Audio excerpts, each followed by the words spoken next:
हरियाणा की हर अपडेट के लिए बेल आइकन दबाएं और सब्सक्राइब करें STV हरियाणा न्यूज। और चलिए रुक कर लेते हैं फटाफट हरियाणा का।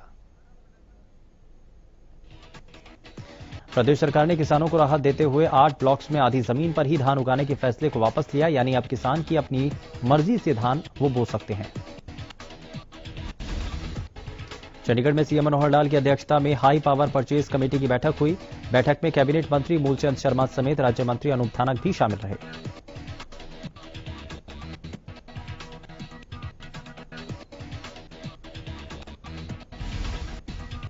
प्रदेश में 1418 कुल संक्रमित मरीजों की संख्या हो चुकी है। इसके अलावा इलाज के बाद अब तक 839 मरीज ठीक हो गए हैं।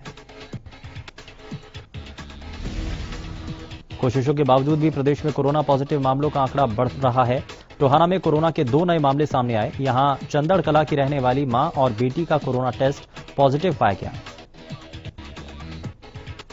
विभाग के मुताबिक चंदड़ की रहने वाली महिला अपने 2 बच्चों सहित 23 मई को दिल्ली से बस द्वारा टोहाना आई थी, जिसके बाद 24 मई को ही तीनों के सैंपल जांच के लिए नागरिक अस्पताल भेज दिए गए थे।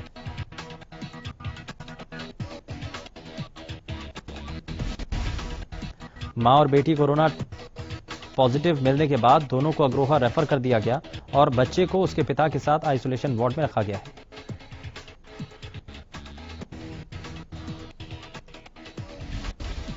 रेवाड़ी में लॉकडाउन के बावजूद बाजारों में चहल पहल बढ़ गई है। वहीं सड़कों पर वाहनों का आवागमन भी तेज हो गया है।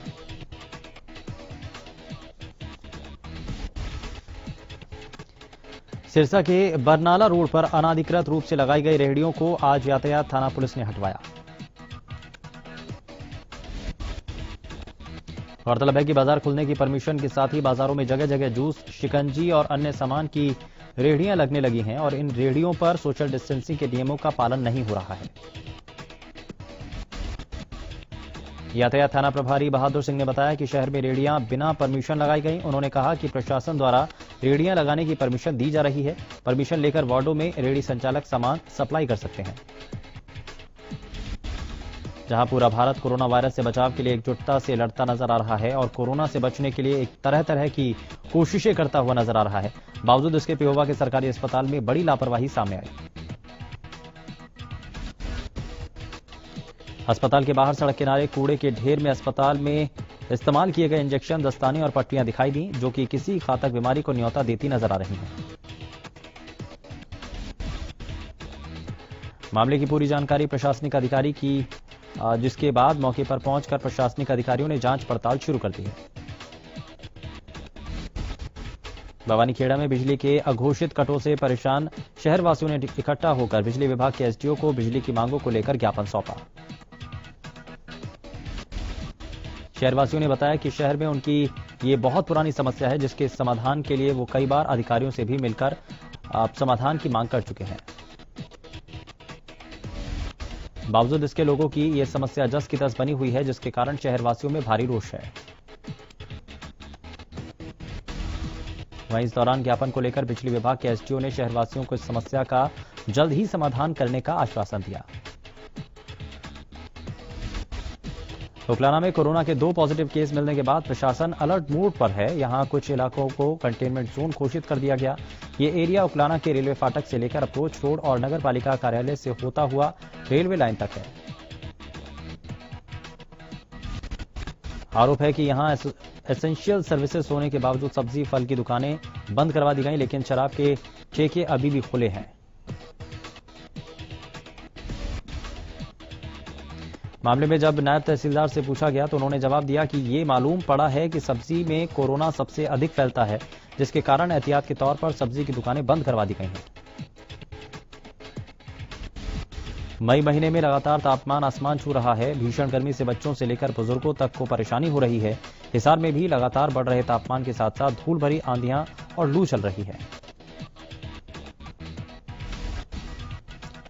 कृषि मौसम विभाग के अनुसार 29 मई तक तापमान में बढ़ोतरी होगी। वहीं 29 मई मध्यरात्रि के बाद पश्चिमी विक्षोभ के प्रभाव के कारण अधिकांश क्षेत्र में बारिश की संभावना देखी जा रही है। वहीं किसानों को सलाह दी जा रही है कि समय समय पर आवश्यकता अनुसार फसलों को पानी दें। यदि संभव हो तो रात के समय फसलों में सिंचाई करें, ताकि पानी का वाष्पीकरण कम से कम हो।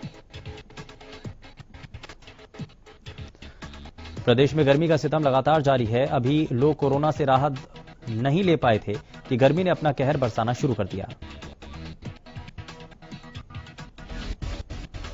लोग जरूरतों का सामान लेने के लिए भी घरों से बाहर नहीं निकल पा रहे हैं। लोगों का कहना है कि कोरोना के चलते दुकानों का समय तय किया गया है।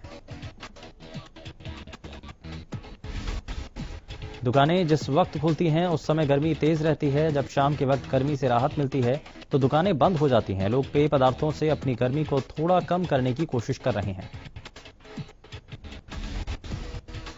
सिरसा में पिछले कुछ दिनों से भयंकर गर्मी पड़ रही है और यहां पारा करीब 45 डिग्री के पार चला गया है। दिन चढ़ते ही लू के थपेड़े लोगों पर पड़ने लगे हैं और सुबह से ही गर्मी अपना सितम ढाना शुरू कर चुकी है। गर्मी का मौसम चल रहा है। लोगों को तपती धूप में काफी परेशानियों का सामना करना पड़ रहा है। फरीदाबाद की संजय कॉलोनी और गोंची गांव में लोग पीने के पानी के लिए बेहाल हैं। समस्या से जूझ रहे लोगों ने आज सुबह सोहना रोड को जाम कर दिया और निगम पार्षद विधायक पर अनदेखी का आरोप लगाया। जाम की सूचना पाकर पुलिस अधिकारी मौके पर पहुंचे और उन्हें समझा बुझाकर जाम को खुलवाया गया। वहीं झज्जर के गांव धौड़ में पिछले लंबे समय से पीने के पानी की समस्या लगातार बनी है। ग्रामीणों ने कई बार प्रशासन को इस बारे में सूचना दी, लेकिन सुनवाई अभी तक नहीं हुई। इस भीषण गर्मी में बिना पानी के लोगों का जीना मुश्किल हो गया है। ग्रामीणों का कहना है कि बेरी के साथ लगती नहर से पानी की पाइपलाइन बिछाई गई, लेकिन बिजली न होने की वजह से ग्रामीणों के घरों तक पानी नहीं पहुंच पा रहा है। नारनौल की गांधी कॉलोनी में रहने वाले एक डेयरी संचालक ने पुलिस पर उसे अवैध रूप से हिरासत में रखने और सीआईए में ले जाकर 3rd डिग्री रिमांड लेने का आरोप लगाया है। एसपी को भेजी गई शिकायत में उसका कहना है कि इस पिटाई में उसके बाएं और पैर में फ्रैक्चर भी हो गया है। मामले में संज्ञान लेते हुए एसपी ने एएसआई कैलाश सोनी को लाइन हाजिर कर दिया है और मामले की जांच डीएसपी हेडक्वार्टर विनोद कुमार को सौंपी है। पानीपत में नगर निगम अधिकारियों पर पार्क के सौंदर्यीकरण के नाम पर बड़े घोटाले के आरोप लगे हैं। शिवनगर कॉलोनी के लोगों का कहना है कि प्रशासन की ओर से यहां बने पार्क का सौंदर्यीकरण किया जाना था। लोगों के मुताबिक इसकी सुंदरता को बढ़ाने के लिए लगभग 90 लाख रुपए की पेमेंट हो चुकी है, लेकिन यहां पर कोई काम नहीं हुआ।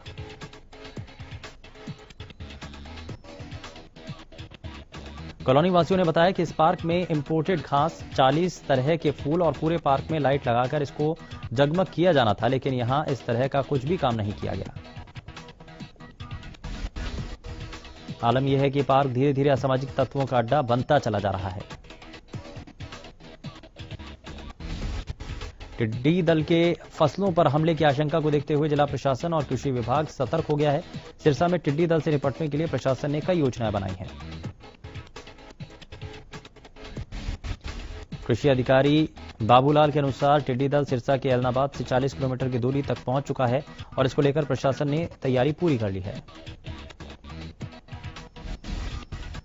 फायर ब्रिगेड को भी अलर्ट पर रखा गया है। रात के वक्त अगर टिड्डी दल का हमला होता है तो विभाग के पास उससे निपटने के लिए पेस्टिसाइड की पूरी व्यवस्था है।